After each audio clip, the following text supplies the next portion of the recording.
देखो बेटा, ये एनवायरनमेंट का अपन चैप्टर 2 पढ़ रहे हैं। तो एनवायरनमेंट इन ह्यूमन सोसाइटी। तो हमारे एनवायरनमेंट में जो रिसोर्सेज क्लासिफाई किए गए हैं, मैंने आपको पहले भी बताया, बायोटिक और अबायोटिक। अबायोटिक हैं जो फिज़िकल पार्ट है एनवायरनमेंट का, river, seas, mountains, gases, petroleum, sunlight, air. मगर बायोटिक में सारे लिविंग आते हैं, प्लांट, एनिमल, माइक्रो ऑर्गेनिजम्स। तो अपन देखते हैं अबायोटिक जो फील्ड्स हैं, अबायोटिक फील्ड्स हैं, land, water, energy, natural gas, petroleum, metals, ये सब आते हैं। तो लैंड की बात करें, लैंड में माउंटेन, रॉक्स, ग्रासलैंड्स, फॉरेस्ट, ये सब आते हैं, जहाँ पर कल्टीवेशन होता है, क्रॉप्स उगती हैं, शेड्स मिलता है, रोड्स बनते हैं ट्रांसपोर्टेशन के लिए। वाटर की बात करें तो वाटर आपको पता है इम्पॉर्टेंट हमारी बॉडी के लिए, हमारे लिए बहुत इंपॉर्टेंट है। रिवर्स में और प्लेंटी ऑफ वाटर होता है, पोर्टेबल वाटर जो ज़मीन के अंदर होता है, और फ्रेश वाटर जो हमें पीने के लिए मिलता है, फ़िशेस के लिए, एक्वाटिक एनिमल्स के लिए वाटर बहुत ज़रूरी है। ओशन, सीज़, समुद्र में बहुत पानी होता है। अर्थ में जो 80% जो वाटर है वो फ्रोज़न है, हायर एल्टीट्यूड पे जमा हुआ है। सिर्फ 20% लिक्विड है, वही पी सकते हैं। वाटर के यूजेस तो आपको पता है, एग्रीकल्चर में यूज़ आता है, इंडस्ट्रीज़ में, कंस्ट्रक्शन में, फ़िश वगैरह एक्वाटिक लाइफ को सर्वाइव करने में, ड्रिंकिंग में, बाथिंग में। तो एनर्जी टाइप्स की बात करें, एनर्जी हमारे जो बहुत सारे तरह की एनर्जी होती है। सबसे मेन एनर्जी सोर्स है सनलाइट से सोलर रेडिएशन आता है, और उससे हमें फायरवुड मिलती है, एनिमल को फूड मिलता है, क्योंकि सनलाइट की प्रेजेंस में ऑटोट्रोफ्स प्लांट्स जो हैं अपना फूड बनाते हैं, और प्लांट से ही सब कुछ एनर्जी आती है। तो एनर्जी हमको सन से सबसे ज़्यादा मिलती है। उसके अलावा फॉसिल फ्यूल्स हैं, कोल, पेट्रोलियम, ऑयल एक्सट्रैक्ट करते हैं ज़मीन से, उससे भी हमें एनर्जी मिलती है।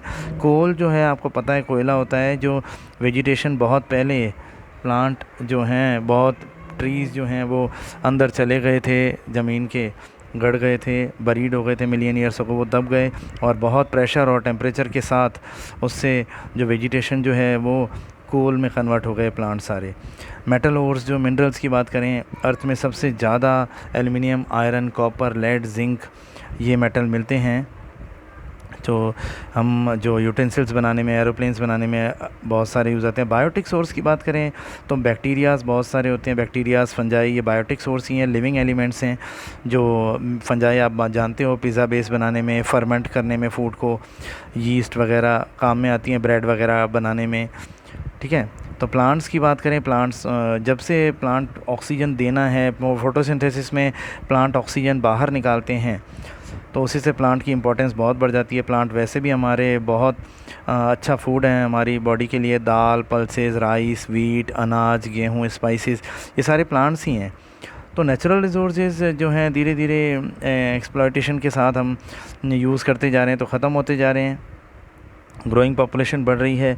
तो ह्यूमन एवोल्यूशन की कहानी भी इसी चैप्टर में आपकी, ह्यूमन कैसे मिलियन ईयर्स अगो, ह्यूमन कैसे अपने 4 लिम्स से 2 लिम्स पे चलने लगा, कैसे डेवलपमेंट हुआ है, चिंपैंजी, गोरिल्ला, गिब्बन, ये सब आपके अभी हैं। ये आप देख रहे हो कि जो मैन हैं, ये ऑस्ट्रेलोपिथेकस मैन है, होमो हेबिलिस है, होमो इरेक्टिस है, होमो निएंडरथल है, और होमो सेपियन है। तो 5 स्टेजेस आपको मैं बताऊं। सबसे पहले ऑस्ट्रेलोपिथेकस मैन था 3.5 मिलियन अगो, और फिर होमो हेबिलिस था, फिर होमो इरेक्टस था, फिर होमो निएंडरथल था, और होमो सेपियन था।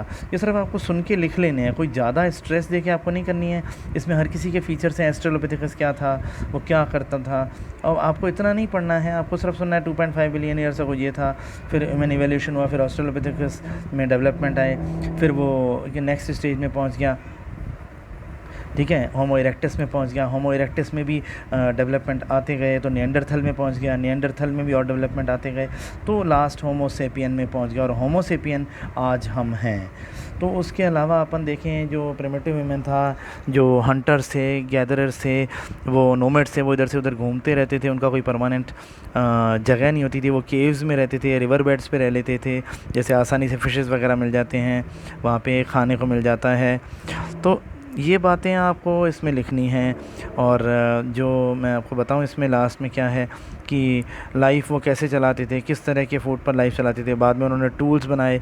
सबसे पहले व्हील का डिस्कवरी हुई थी, एंशिएंट मैन ने की थी। उसके बाद अलग अलग तरह के टूल्स बनाए, उसके बाद खेती करना शुरू हुए। तो नियोलिथिक ह्यूमंस ने एडवांस टूल्स बनाए और उसके बाद खेती करना शुरू हुए। तो ह्यूमन डेवलपमेंट में आपको सिर्फ ये इस तरीके की बातें याद रखनी है, जो भी मैं बता रहा हूँ, पांचों टाइप के ह्यूमन जो हैं ये याद रखने हैं, ठीक है। तो ह्यूमन इवोल्यूशन याद रखना है ये, ठीक है बेटा। ये चैप्टर यहाँ ख़त्म हो